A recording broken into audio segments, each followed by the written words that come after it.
இப்போது புதிய அறிமுகம் ஆச்சி ஹோட்டல் சாம்பார் 50 கிராம் ரூபாய் 20 மட்டுமே.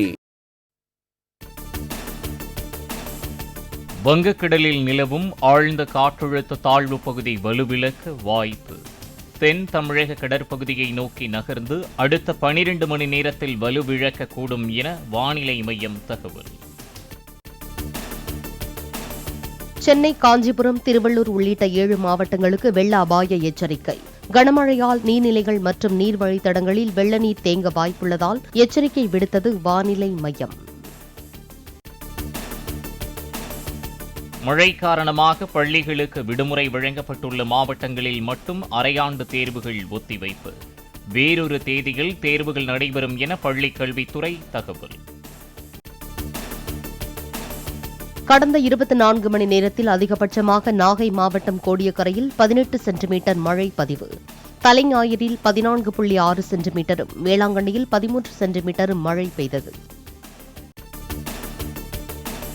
தமிழ்நாட்டில் இன்று ஓரிரு இடங்களில் மிக கனமழையும் ஒரு சில இடங்களில் கனமழையும் பெய்ய வாய்ப்பு. நாளையும் அதனைத் தொடர்ந்து வரும் 16, 17 ஆகிய தேதிகளிலும் ஒரு சில இடங்களில் கனமழை பெய்யக்கூடும் என்றும் கணிப்பு. சென்னை மற்றும் சுற்றுவட்டார பகுதிகளில் நள்ளிரவு முதல் விட்டுவிட்டு மழை. தென்மேற்கு வங்கக்கடல் பகுதியில் நிலவும் ஆழ்ந்த காற்றழுத்த தாழ்வு பகுதியால் கனமழையும் பெய்தது.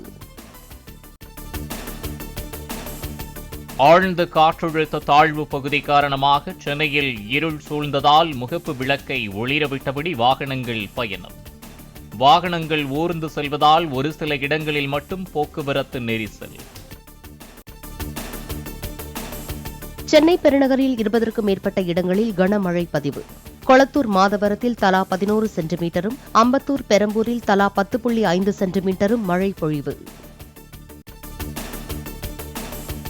மொத்த கொள்ளளவு 24 அடி உயரம் உள்ள செம்பரம்பாக்கம் ஏரியின் நீர்மட்டம் 22 அடியை நெருங்கியது. வினாடிக்கு 713 கன அடி நீர் வந்து கொண்டிருக்கும் நிலையில் குடிநீர் உள்ளிட்ட தேவைகளுக்காக வினாடிக்கு 134 கன அடி நீர் திறப்பு. தொடர் மழையால் ராணிப்பேட்டை மாவட்டத்தில் உள்ள 369 ஏரிகளில் 153 ஏரிகள் முழு கொள்ளளவை எட்டியுள்ளதாக மாவட்ட நிர்வாகம் தகவல். 35 ஏரிகள் விரைவில் நிரம்ப உள்ளதாகவும் 100க்கும் மேற்பட்ட ஏரிகள் 50% வரை நிரம்பியுள்ளதாகவும் அறிவிப்பு. சாத்தனூர் அணையில் இருந்து வினாடிக்கு 13,000 கன அடி நீர் வெளியேற்றம். தென்பெண்ணை ஆற்றின் கரையோர மக்களுக்கு வெள்ள அபாய எச்சரிக்கை. திருவண்ணாமலை அண்ணாமலையார் மலை உச்சிக்கு கொண்டு செல்லப்படும் மகா தீப கொப்பரை.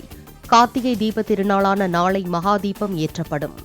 ஆண்டு கொண்டிருக்கும் என் அப்பன் ஆதிசிவனே, அன்னைக்காளியே, சர்வமும் ஜெயமாகட்டும், சர்வ காரியங்களும் ஜெயமாகட்டும்.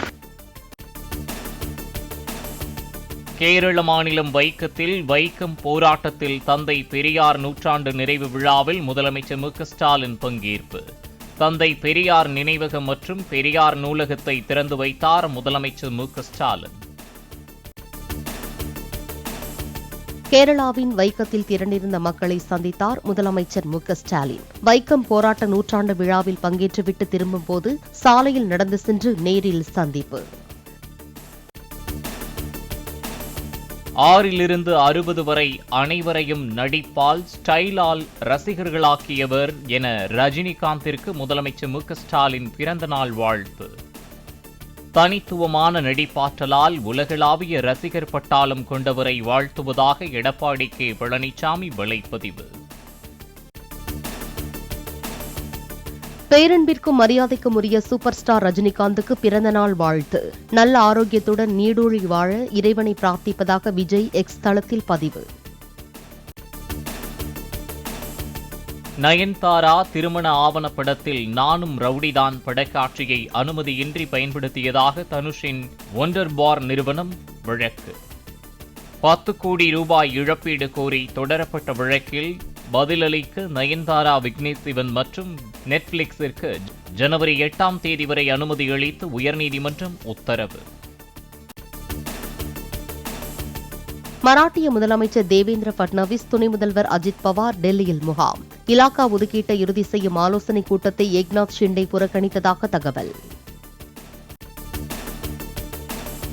டெல்லியில் சரத்பவாருடன் மராட்டிய துணை முதல்வர் அஜித் பவார் சந்திப்பு.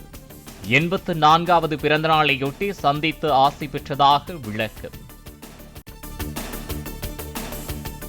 2024-25 நிதியாண்டில் வருமான வரியாக பிடித்தம் செய்யப்பட்ட தொகையில் சுமார் 3 லட்சம் கோடி ரூபாய் பயனாளர்களுக்கு திருப்பி அளிப்பு. கடந்த ஆண்டுடன் ஒப்பிடும்போது இது 46.31 என்ற சதவீதம் அதிகம் என மத்திய நிதி அமைச்சகம் தகவல். ராஜஸ்தான் மாநிலத்தில் உறைபனிக்கு கீழே வெப்பநிலை நிலவுவதால் மவுண்ட் அபுவில் பனிப்படலம். சத்தீஸ்கர் மாநிலத்தில் உறைபனியுடன் கடுங்குளிர் நீடிப்பதால் நெருப்பு மூட்டி குளிர்காய்ந்த மக்கள். ஜம்மு காஷ்மீரில் பந்திப்போரா பகுதியில் கடும் பனிப்பொழிவு. மரங்கள், வீடுகள், வாகனங்கள் மீது வெண்பனி படர்ந்தது.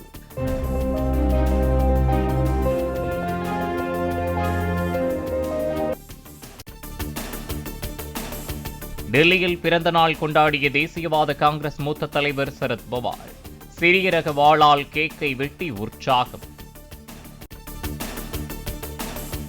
தொழில்நுட்ப கோளாறால் உலகம் முழுவதும் முடங்கியிருந்த சாட் ஜிபிடி சேவை 5 மணி நேர போராட்டத்திற்கு பின் மீண்டதாக ஓபன் ஏஐ நிறுவனம் அறிவிப்பு. நேற்று நள்ளிரவில் வாட்ஸ்அப், ஃபேஸ்புக், இன்ஸ்டாகிராம் சேவை பரவலாக பாதிக்கப்பட்ட நிலையில் தொழில்நுட்ப கோளாறு சரி செய்யப்பட்டதாக மெட்டா நிறுவனம் விளக்கம். ஆன்லைன் விசாவுடன் இந்தியர்கள் தாய்லாந்திற்கு செல்லும் வசதி அடுத்த மாதம் அறிமுகம். சுற்றுலா செல்வோர் 60 நாட்கள் விசா இன்றி தங்கும் வசதி தொடர்ந்து நீட்டிப்பு. உலகிலேயே முதன்முறையாக $400 பில்லியன் சொத்து மதிப்பை எட்டிய நபர் என எலன் மஸ்க் சாதனை. அமெரிக்க அதிபர் தேர்தலில் ட்ரம்ப் வெற்றி பெற்ற பின் டெஸ்லா பங்குகள் 65% அதிகரிப்பு. 468வது கந்தூரி விழாவை முன்னிட்டு நாகையில் விமர்சையாக நடைபெற்ற சந்தனக்கூடு ஊர்வலம். மேளதாளங்கள் முழங்க முக்கிய வீதிகள் வழியாக நாகூர் ஆண்டவர் தர்காவிற்கு பவனி.